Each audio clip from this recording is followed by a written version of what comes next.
Innovating future की एक report सामने आई है। रिपोर्ट में दावा किया गया है कि पाकिस्तान की खुफिया एजेंसी आईएसआई यानी इंटर सर्विसेज इंटेलिजेंस सुरंगों के रास्ते आतंकवादियों को भारत में दाखिल करवा रही है। यह भी दावा किया गया पाकिस्तान की खुफिया एजेंसी आईएसआई की नज़र कश्मीर और पंजाब के युवाओं पर है।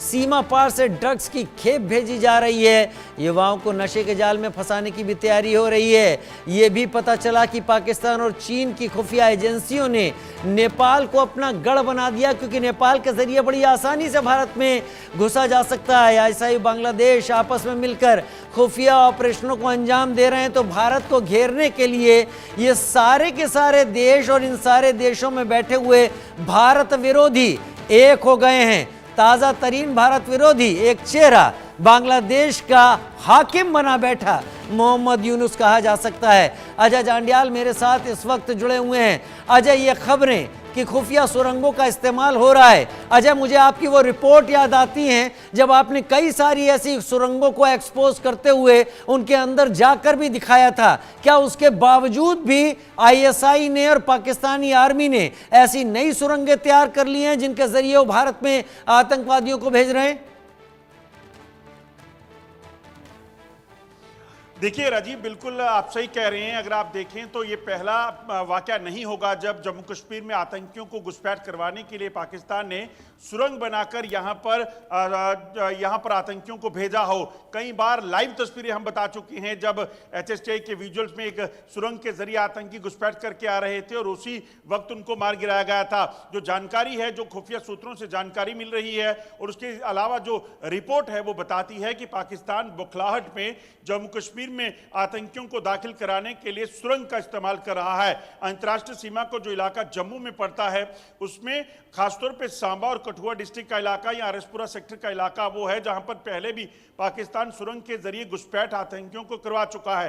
दरअसल होता क्या है, ग्राउंड पर बीएसएफ के जवानों की डिप्लॉयमेंट रहती है, वहां पर तारबंदी है, वहां पर सर्विलेंस इक्विपमेंट लगे हैं, वहां पर और कई ऐसे इक्विपमेंट है जिनको कहीं ना कहीं भेजना पाकिस्तानी आतंकियों के लिए, पाकिस्तानी रेंजर्स के लिए, सेना के लिए वो नहीं हो सकता है। तो ऐसे में मुमकिन नहीं होता। तो इसलिए पाकिस्तान सुरंग के जरिए इन आतंकियों को भेजता है और इसी का आशंका बनी हुई है कि कठुआ में जो आतंकियों का ग्रुप मिला था वो आतंकी हो सकता है कि सुरंग के जरिए आए हों। उसी को तलाशने के लिए लगातार बीएसएफ का एंटी टनल ड्राइव जो है वो चल रही है। हमने खुद कई बार ग्राउंड पे जाकर ये बताया है कि कैसे बड़े बड़ी जेसीबी मशीन्स के साथ, ट्रैक्टर्स के साथ और जो मेटल डिटेक्टर और कई अन्य इक्विपमेंट्स होते हैं टनल डिटेक्ट करने के लिए, उसका इस्तेमाल करके उनको खोजने का प्रयास किया जा रहा है। कई बार पहले खोजा जा चुका है, कई बार उसको नाकाम किया जा चुका है, मगर क्योंकि बहुत बड़ा बॉर्डर है, 300 किलोमीटर लंबे बॉर्डर पर कहां क्या हो रहा है उस चीज को जमीन के अंदर। अजय, एक चीज और मुझे याद आती है आपकी इन बातों के साथ। अभी कुछ दिन पहले केजी सेक्टर में जो बैट एक्शन की बात आप कर रहे थे उसमें आपने ये जानकारी दी थी कि एक सुरंग में विस्फोट हुआ है जिसमें एक पाकिस्तानी सैनिक भी मारा गया और बाद में कई घायल भी हुए थे इनके, जिसमें टोटल नफरी 5 पहुंच गई थी मारे जाने वालों की। क्या ये सुरंग वैसी सुरंग है जिसकी हम बात कर रहे हैं? नहीं राजीव, देखिए वो बारूदी सुरंग थी। वो बारूदी सुरंग जो है अंतर्राष्ट्रीय सीमा पर नहीं होती, वो लाइन ऑफ कंट्रोल के इलाके में होती है। अंतर्राष्ट्रीय सीमा में फॉरवर्ड इलाके, यहाँ पर ऐसे इलाके जहां पर कोई लूप हो, कहीं पर ऐसी संभावना हो कि इस इलाके से कोई घुसपैठ हो सकती है, वहां पर एक्सप्लोजिव को जमीन के अंदर लगाया जाता है। Anti personal mine, anti tank mine जो है होते हैं जिनको लगाकर रखा गया होता है। और पुंछ में जो घटना हुई थी उसमें पाकिस्तान के 5 सैनिक मारे गए थे जब दरअसल वो बैट का हमला, बैट की टीम जो पाकिस्तान की थी जो भारतीय चौकी पर हमला करने आ रही थी, वो जैसे ही क्रॉस करने लगी तो उस वक्त उस माइन की चपेट में आई और वो मारे गए। उसी के बाद से पाकिस्तान ने युद्ध विराम का उल्लंघन करके भारतीय चौकियों पर फायरिंग की, मगर जवाबी कार्रवाई भारतीय सेना ने जो है वो दी, जिसके बाद उनकी बंदूकों को शांत किया। अंतर्राष्ट्रीय सीमा पर जो टनल्स बनाई जाती हैं जमीन से लगभग 20 या 30 फीट नीचे अंदर खोद कर उस जमीन को जो है वो खोखला किया जाता है और उसके बाद इस तरफ यानी कि तारबंदी के भीतर आकर लगभग 500 मीटर अंदर आकर या 1 किलोमीटर अंदर आकर उस सुरंग को जो है वो निकाला जाता है, उसका मुखाना, ताकि वो घुसपैठ कर सके। और ऐसा कई बार हो चुका है। और अब खासतौर पे जब चीन और पाकिस्तान की नजदीकियां बढ़ी हैं तो माना यह जा रहा है कि हो सकता है इन टनल्स को बनाने के लिए पाकिस्तान को चीन से मदद मिल रही है, या चीन के इंजीनियर जो हैं वो हेल्प करते होंगे, जिसके जरिए वो टनल्स बनाने में ज्यादा सक्षम जो है हो सकते हैं। एक चीज बड़ी साफ है कि ये सिर्फ आतंकियों के बस में नहीं होता, ये तमाम चीजें जो होती हैं उसमें पाकिस्तानी सेना की पूरी मिलीभगत रहती है। पाकिस्तानी सेना की मदद के बिना उस तरह की टनल्स को बनाना जो है वो मुमकिन नहीं हो पाता। यानी ट्रेंड फोर्स, इक्विपमेंट की मौजूदगी, और वो इक्विपमेंट ऐसे जो कि आतंकवादियों के बस में नहीं है कि वो खरीद पाएं और इस्तेमाल कर पाएं। ये एक नेक्सस दिखाती है कि एलएसी और एलओसी दोनों तरफ बैठे लोग आपस में मिल गए हैं और भारत को परेशान करने की कोशिश कर रहे हैं।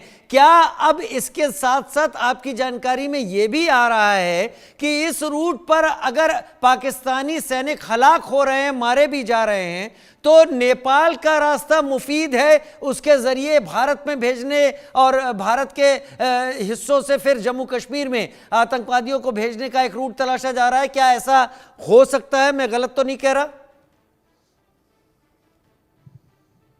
देखिए राजीव, पाकिस्तान दरअसल जम्मू कश्मीर में एक समय तक जो है आतंकियों को घुसपैठ करने के लिए लाइन ऑफ कंट्रोल के उन इलाकों का इस्तेमाल करता था, आईबी का इस्तेमाल करता था, यानी अंतर्राष्ट्रीय सीमा का, इंटरनेशनल बॉर्डर का।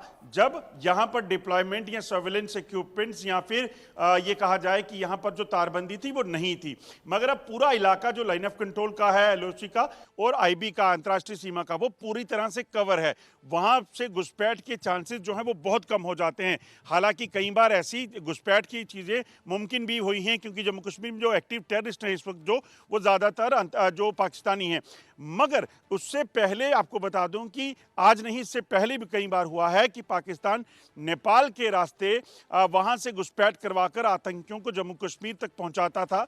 और जम्मू कश्मीर ही क्यों, अगर आपको याद हो तो मुंबई में जब कसाब आया था तो कसाब ने कोई अंतर्राष्ट्रीय सीमा एलओसी का के सहारे नहीं पहुंचा था, वो सी रूट से वहां से पहुंचा था। तो ऐसे में पाकिस्तान किसी भी तरीके से, किसी भी इलाके से जो है इन आतंकियों को यहां घुसपैठ करवाता है। और सबसे बड़ी बात है कि अब आतंकी जो जम्मू कश्मीर में दाखिल होते हैं वो हथियारों के बगैर भी पहुंचे हैं। तो पाकिस्तान के पास ड्रोन एक बहुत बड़ा जरिया बन चुका है, क्योंकि आप देखें तो कई 100 किलो ड्रग्स जो हैं वो ड्रोन के जरिए पाकिस्तान से भारत आई, जम्मू कश्मीर पहुंची, चाहे वो पंजाब की बात की जाए या फिर हथियारों के जखीरे की बात करें तो एके सीरीज की राइफल से लेकर पिस्टल्स, हैंड ग्रेनेड, ये तमाम चीजें जो हैं वो कई बार बरामद की गई हैं, जो बताती हैं कि पाकिस्तान दरअसल किसी भी जो अपने आतंकी को जो है वो नेपाल के रास्ते या किसी भी रास्ते से बिना हथियारों के यहां अगर भेजेगा, उसके बाद उसे ड्रोन के जरिए हथियार पहुंचा दिए जाएं तो उसके लिए कोई बहुत